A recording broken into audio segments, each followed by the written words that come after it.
Hello, my name is Judy Wright. Welcome to the DataWise journey. The focus of this project is taking the sting out of professional learning communities. This is an analysis of achievement in 10th grade literature English language learners in secondary school.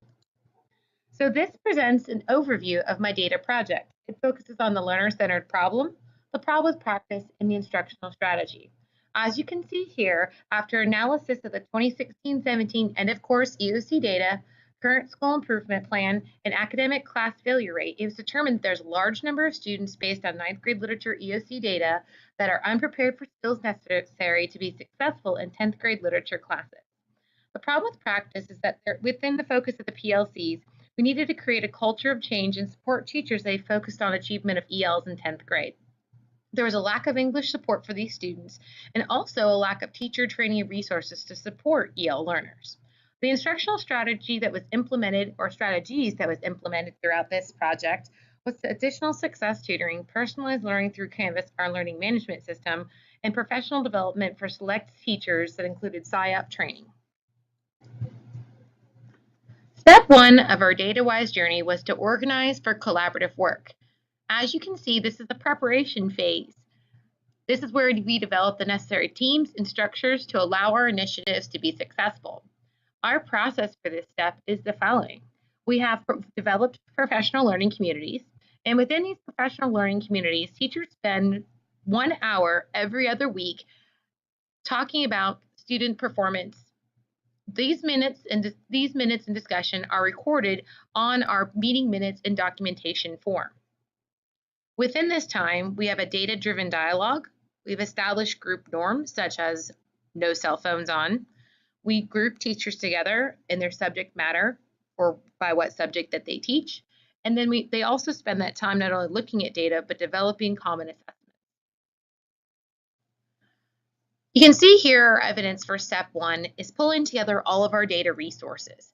So this is a visit to the Cadeau website by some of our PLCs to look at our CCRPI scores. Here we not only look at our district, but also our school as a whole. Navigating the tabs at the Cadeau website, we were able to look at not only our CCRPI score, but student achievement, progress, student gaps, performance of subgroups such as the economically disadvantaged, English learners, students with disabilities, and also our performance flags and school climate. During this step, we also searched for data that would try to tell us where our achievement gaps were as a school. According to the Cadeau website for 2017, we found that 9th grade literature and American literature in 10th grade, and also algebra and geometry in math, were areas of weakness for our school. Additionally, looking at our subgroup information, we were able to look at our subgroup performances, graduation rate, and in the areas that we have the most difficulty based on our end of course tests. From this template, you can see that we are in our different flags are green, yellow, and red. So with them, we do have some subgroups that met the participation rate but did not meet the rate for performance targets.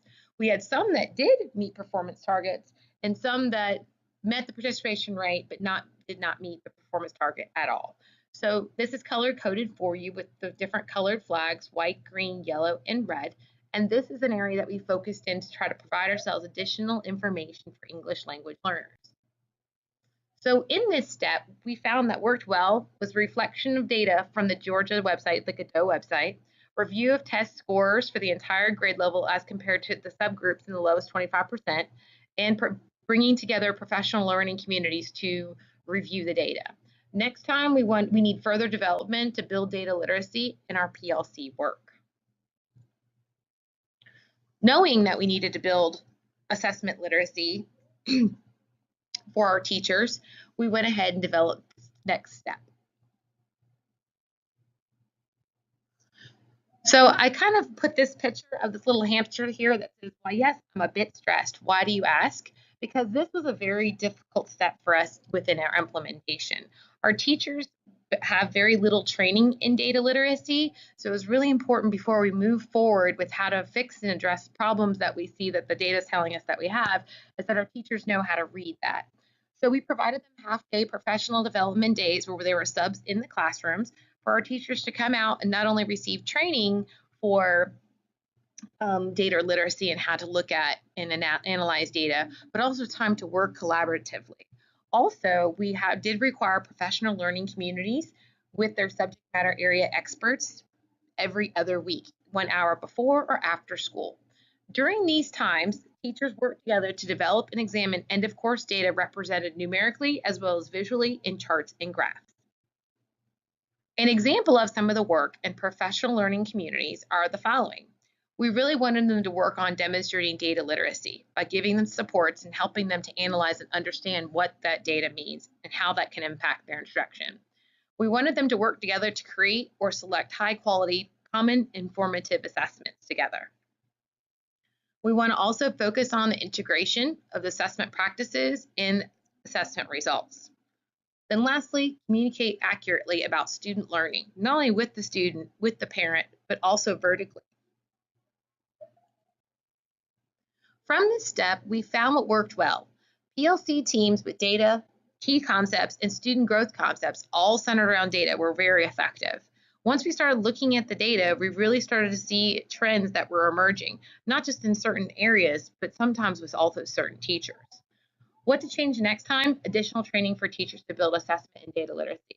This is a very, very tough area for our students and our teachers to work with, and we found that they had a very difficult time being successful in this area. Step 3 is the creation of a data overview.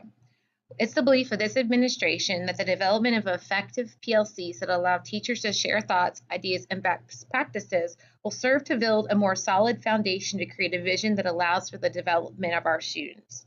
So with this, we wanted all of our teachers to work together to come up with a data overview.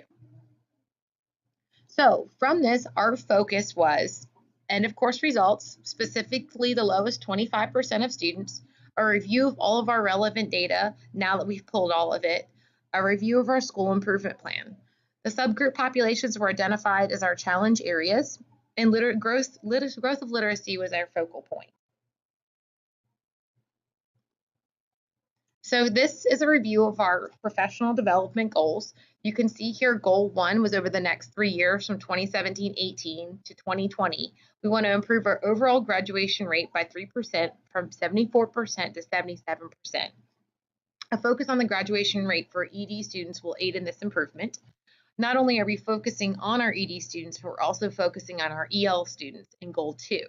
Over the next 3 years, from 2017-18 to 2020, CHS will close the achievement gap between subgroup targets for English language learners and subgroup performance for ELs by 6% across the biology and algebra EOCs. And with that, we plan to train our teachers in the SIOP sheltered instruction protocol strategies and also provide professional development in the co-teaching model for some of our SWD students. This is some of our evidence from our 9th grade literature EOCs. At the top, you can see CP is our college prep, and you've got our resource. And from these, you can see in each areas what students are scoring 1s, 2s, 3s, and 4s. So students in our college prep classes with 4s are only 4% of the population, when in resource that class we have none. So in looking at our data, we found that we had some very specific needs here going on at our school. Again, this is our American Lit EOC, and it gives you the same kind of snapshots for these times. Here's a different representation of our evidence, and some additional here. So as you can see, we have very few of our resourced students scoring with 2s or 3s, and there's nearly none with 4s. Our priority question for this step centers around knowing that we have rich amounts of data to inform our process, but yet how can we effectively display this in a manageable format that we can make sense of? Essentially, we want to know how EOC data can be used to create data overview that will improve instruction and lessen achievement gaps in those subgroups, specifically for our ELs. So what worked well in this step? The visual representations of data, collaboration in our PLCs, and discussion of trends that emerged from the data collection. Just talking about what we were seeing with others was very helpful. Next time, we want to provide additional time to collaborate outside of the school day, limit the amount of data pulled to be analyzed. We have way more sources than we even knew what to do with. And we also wanted to have data resources that were vast and overwhelming. So while we were learning this skill, so we want to kind of maybe lessen our model how to analyze the data more effectively in the future. So from step 4, as we dig into the data, we're going to first talk about the description of the population, because I think it's important to understand our population and how that affects what our data looks like before we develop our true learner-centered problem. So with our process, we first look at an examination of our school population. We're 9th through 12th grade public high school located in the suburb of Atlanta. We have 231 faculty and staff, 163 certified teachers, 13 paraprofessionals, 10 administrative assistants, 7 administrators, 6 counselors, 2 media specialists, 1 nurse, 3 speech and language pathologists, 2 special education facilitators, 1 grad coach, 1 RTS specialist, 1 school psychologist, 5 interpreters, and a technology specialist. Our total enrollment for the 17-18 school year is 2,632 students. This is an increase of 54 students from last year, but we have, over the last 6 years, not only been the largest high school within the district, but we also have the greatest need with a free and reduced lunch rate of over 40%. So with this in mind, as we were looking at our data sources, our EOC results and everything we wanted to do, we looked at the lowest 25%, what students score with the Lexile, and also that subgroup focus. Taking into consideration also our RTI list, our response to intervention, those students who are on Tier 3 and Tier 2, class averages, and access scores. So with all of these things in mind, we had a combined vision to triangulate results and determine potential interventions with a view of the whole student. What's the most likely in the problem, and how can we help these students be successful? So these are some snapshots of our evidence. This is our RTI portal and how we filtered students by active, by their tiers, by their grade levels. This is a snapshot from the Godot website of language arts performance and the learners. So you can see in the dark orange, we've got beginning learners, middles, developing learners, proficient, and distinguished. And for the most part, the largest majority of our students are beginning and developing learners. Here, this is evidence that has to do with our access scores. So if you look at this for the last 4 years, you can see that as a school, we've increased from 8% with just entering to almost 33% entering with a number 1, with a 1 in academic English proficiency. And you can see how that continuum. So if you look at from the 2007 scores for the state, the composite proficiency level right in here, bloop, bloop, bloop, bloop, bloop, bloop, bloop. This number is almost half, actually more than half of what it was just 4 years ago. This means that our students have very little English proficiency, and this is a particular challenge for our students because of this. So 91% of our Hispanic ELs at the high school score below the developing indicator, including entering and beginning for English proficiency. So that means that they can barely read or write on grade level. So from this step, after analysis of the 2016-17 end of course data, school improvement plan, RTI data, academic class failure rates, and access scores, we identified the learner-centered problem that we wanted to focus on.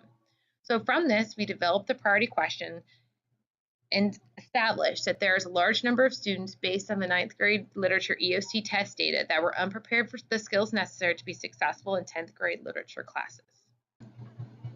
Step 4 are reflections. So what worked well? Collaborative analysis in our professional learning communities that helped us to kind of figure out what trends we are in the data, the things that emerge from the data. And also the specific drill down of data for our subgroups and focus on that lowest 25 percentile in those subgroups. So ELs, EDs, SWDs. What to change next time? We want a further in-depth analysis or poll of our access scores by substrand to fairly figure out what students are working at, and also a review of those classroom work samples to figure out what soft data we can get from that. Step 5, we're really examining the instruction. So now that we've looked at our data and dug into it and created our charts and kind of started looking at trends, now we're going to examine our instruction. And from this, we're going to figure out the problem with practice. So from this, our data suggests that there's an area of weakness in student achievement on standardized test scores for our subgroups. It's evident in our EL data based on 9th grade EOC data, performance in 10th grade classrooms, and also our performance on the access scores. From this, we discovered we needed more personalized learning to meet language needs, and that teachers needed additional training to develop skills that they needed for these students to be successful in instruction. They really needed to grow their toolbox. So, our evidence for this step looks at the failure rates as a whole for our school for the 2016-17 school year. We know that math and English being of particular importance that we're having difficulty in. This is also our evidence that we collected for 4 of our teachers that are teaching in that 10th grade literature class. You can see here that the overall class average for these 4 teachers as to compare to the average of the students in the lowest 25%. So it's nearly, for some teachers, nearly 20 points lower, maybe some just 10. It really just depends on the teacher. The problem with practice, so after we analyzed academic performance, grade averages, and looked at our subgroups with the lowest 25% of ELs compared to the grade level as a whole, we determined that the problem of practice was related to ELs not receiving instruction based on their language needs. So our reflections from this standard, what worked really well. PLC meetings continue to help us be effective in what we're doing. Time during the school day to meet and discuss. Focus on the lowest 25% of EL students that needed support. Developing a timeline to offer teachers additional professional development for training. Next time, again, we want to review access scores to determine what literacy skills are missing. And we need to set aside funds for next year to make sure that 100% of our staff is trained in SIOP strategies.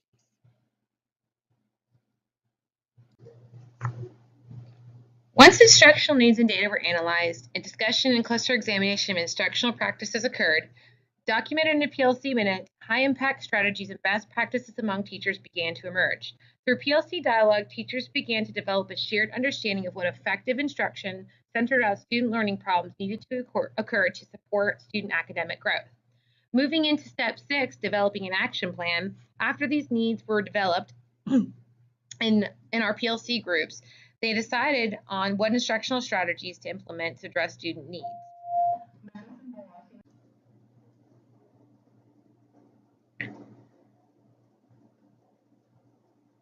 After data analysis and development of an action plan for first semester, PLC groups met again to set clear goals for student improvement and determine what data needed to be collected and when. During this phase, teachers created action steps and tested theories that were developed during this process. So from this, it was specifically determined that ELs needed to have 3 things occur for them. 1 was the use of SIOP training for teachers. 2, personalized learning through our learning management system, Canvas. And 3, success tutoring during lunch to fill in skill gaps.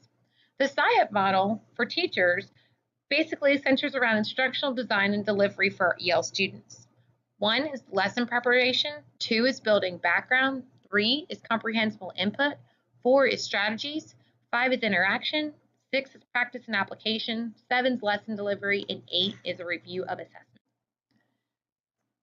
In addition to the success tutoring for our EL students, we also developed and put them on point plans for our pyramid of interventions. We moved them all to Tier 2 for individualized interventions, which is a subset of students receiving them with targeting specific language needs. Part of our identification of learning problem and our evidence was our need for SIOP instruction protocol for our teachers. The most notable change in this high school population has been an increase of Hispanic and EL populations. So from our 11-12 school year, where it was 15% of our population, and our EL specifically were 3%, over the last 4 years, we've risen to 22% of our population and 13.4% of them being served in the ESL program. So from this need, we decided that teachers need an additional toolbox of instructional strategies to help these students be successful. So here you can see that these were some of the goals and things that we did with our protocol with our SIOP instruction after training. We wanted to make sure that content was comprehensible for English language learners, meaning they understood it, that our goals were standards-based content knowledge.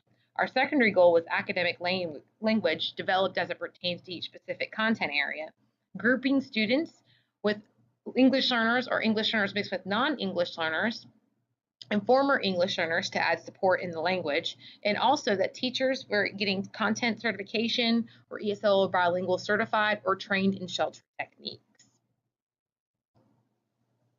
Additional evidence for step 6 was our use of personalized learning in our Canvas platform. So you can see here, this is a snapshot of learning mastery for a specific class. So in this, it kind of breaks down just to give you an example of what's been mastered. So if you've got a dark green, it exceeds expectation, light green meets expectations, and red says it does not meet expectations.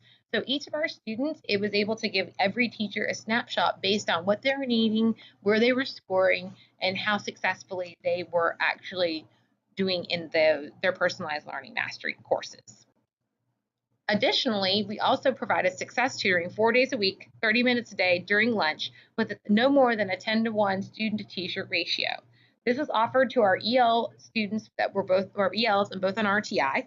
And from this, they work with students individually, or teachers work with students individually, one-on-one or in small groups to help improve language literacy skills that are needed to be successful in class. So from this step, what worked well is having county-funded professional development. The SIOP training was covered by the county, tutoring 4 days a week with a team of dedicated paid teachers, and also creation of a tutoring notebook to share the workload for creation of content. The tutor that agreed to tutor during their lunchtime weren't alone, that they actually all the English department teachers worked to develop a repository of information, of skills, and things that they could use for instruction. Things that need to be changed for next time is the development of a remedial course to fill in skill gaps ahead of time.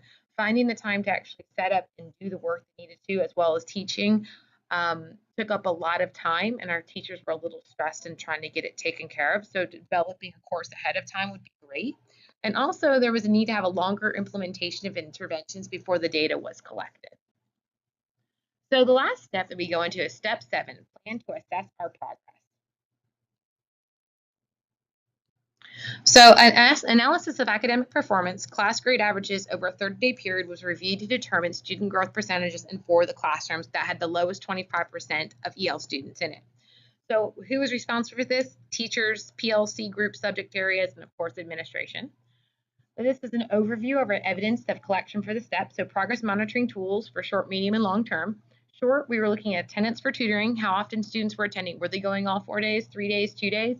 Performance on classwork and other soft data, such as any kind of work performance, classwork, things that we're turning in, teacher observation, maybe running records or notes.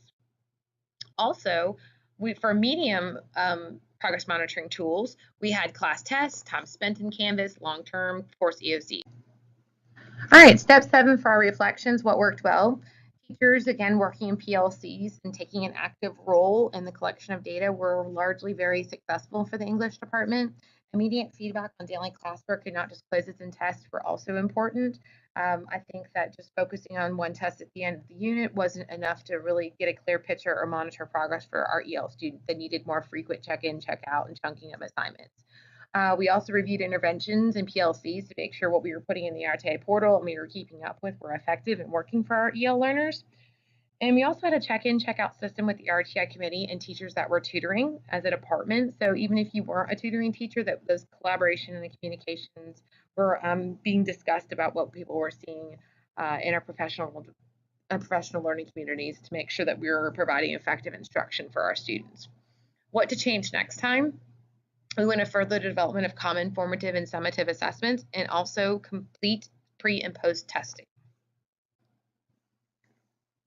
All right, step 8 is act and assess.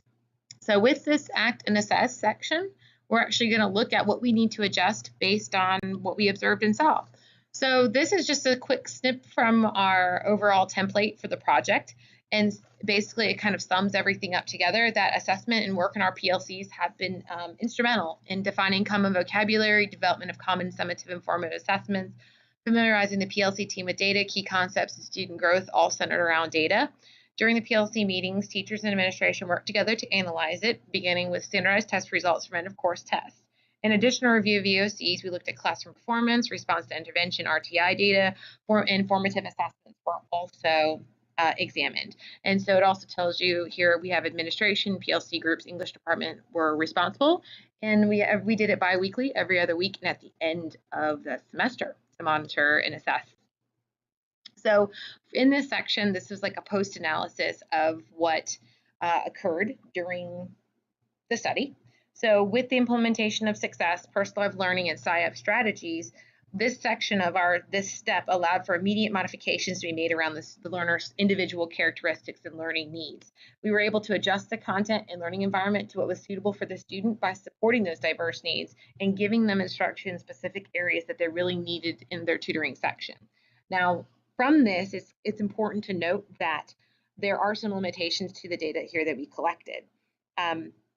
The limitations in the analysis included a really short time frame for the interventions. We essentially really only had from the start to finish for data collection 3 weeks of implementation before we needed to pull and review data. If you can see here with the 4 focus area teachers, there was an overall drop in class average for teacher number M in both the entire class average and the lowest 25th subgroup. That could mean that there's an indication that there's a skill or a standard that all students perform poorly on, not just our 25th percentile ELs. Additionally, access to technology and Canvas outside of the school building might also be a limiting factor, since a lot of our students also tend not to have technology at home. So with this, you can see here that for the most part, numbers for our lowest 25th actually improved for a lot of them from our initial scores to now, but largely you have to look at that we lowered the gap between them. So if you look at it, some of them are 10 and 20 point differences, and now those have actually lessened for a lot of our students. So again, evidence that supports step number 8, we continue to assess how well we're doing in PLCs. And I just put this little graphic here because we know that PLCs are basically an ongoing process where educators work collaboratively in recurring cycles of collective inquiry and action research to achieve better results for students they serve. So even though we didn't necessarily have the large growth that we wanted to, we know that change takes a considerable amount of time and that it will take many more months and many more years to improve upon ourselves. And as long as students and teachers are actively having those conversations and collaborating and looking at the data, we're going to achieve better results over time for the students that we serve if we can continue to stay the course. It's really important to note that the use of PLCs to develop and determine our EL student readiness levels, interests, and personal goals should be considered for further exploration and discussion within departments. Module development Canvas needs to also be developed further to support English vocabulary as well as reading comprehension proficiency for our ELs. Our reflections from step 8, what worked well, again, professional learning communities. I keep going back to that, but it is a really important collaborative network of support for our teachers. Focus on one subgroup area in the future, because when we started pulling the data, we cast a really large net, and we were able to finally get down to drilling on into looking at EL data. But initially, it was very overwhelming to figure out where we needed to focus our efforts. And using existing tools and programs that we already have, like RTI and Access and Canvas, allowed us to really focus on modifying those to meet needs and not trying to learn the technology or new program. Things to change for next time, expansion into other subject areas, not just English, because we can also see from our website from the Godot CCRPI data pools that we have achievement gaps in math as well. So we also want to expand to additional subgroup areas, our economically disadvantaged and our students with disabilities. Also looking to the next school year, I'd like to see beginning, middle, and end of year assessments school-wide so we can determine not just how our students are performing on end of course tests, but also how they're performing in basic English, literacy, and math for these three checkpoints throughout the year. And also more discussions of vertical teaming. So 9th grade talks to 10th grade, 10th grade talks to 11th grade, and so on. Burning questions that I have as we go into our journey. So these were a few things I think that I am still curious about to see whether or not how this is going to look long term. How do we increase that teacher buy-in? You know, we always have a few teachers that are obstinate and stubborn and don't want to do additional. How we provide the sustainability of the tutoring initiative as it expands in format. Essentially, we were paying our tutors with EXP money, so they were getting a little bit of incentive to give up their lunch and provide tutoring. How to develop a mastery path learning in LMS. Where are we going to get the time to accomplish putting together these remedial areas to fill in these skill gaps? How can we continue to build teachers' data literacy? I think as we want to get further into the data and figure out how we meaningfully use that to plan instruction, that teachers really need more professional development how to do this effectively. I would also like to see cross-curricular conversations and vertical teaming. How can we accomplish this effectively at a very large high school with lots of areas? High school teachers tend to be experts in their content area, and many times they don't want to talk to people outside of their content area. But I think if we really want to help our students, especially our ELs and our subgroup populations, that we have to look at planning not only across grade levels, but then also across subject areas. Another big thing with this we found with our ELs and our RTI students and those kinds of things is how do we motivate students to take an active role in their learning? A lot of students at this point are like, nope, not going to do it, don't care. So for those that are failing and don't want to do the work, how do we really get motivate them and entice them to take an active role in their own learning? And that brings me to my last point, where I question how we overcome societal or language barriers. I think a big thing with education is that we know that it takes 7 years to develop academic language proficiency, and if our students have only been in country a year or 2 years here in the United States, how do we overcome that in the short time that they're here before they drop out? And that's another thing that goes back to societal issues, pressures, changes, is that the parent involvement at the high school level is much less than at the elementary school level. And also, after the age of 16, students can drop out without any intervention from DFACS whatsoever. So I find that they are not even old enough to really buy a pack of cigarettes, but yet they can choose to stop their own education. And that's something that we struggle with, getting our students who are underperforming to value coming to school every day and putting in the work to improve their academic skills. So our focus for moving forward, based on everything we've kind of learned from this study, is that we want to continually recognize goals and how those goals are important with keeping us moving forward and meeting our needs through a school improvement plan. We want to continue to provide time for teachers to collaborate in PLCs, and in those half professional development days, they're going to get one every quarter to work. We want to support as administrators a climate of change and shared responsibility among every department in the support and growth of our students. We really want to empower teacher leaders and give them the tools necessary to empower others. We want to continue the work of our professional learning communities and PLCs and make sure that we never get too busy to celebrate successes. So in my conclusion, Jones and Thesson, one of the articles that I read, supported the key idea that the principal, PLC leaders, and teachers supported the process and implemented the work of PLCs by understanding and assessing the nature, needs, and strengths of the faculty. The sustainability of this study, interventions, and any PLC initiatives are best supported by assessing and understanding the school. Conclusions that I can derive from this is that we need to make sure that we keep all of these 6 points in mind moving forward to the future. And then taking these steps into consideration, building a collaboration of trust and communication, and given time, can be highly effective in developing a climate of change and shared responsibility among every department in the support of our students' academic growth.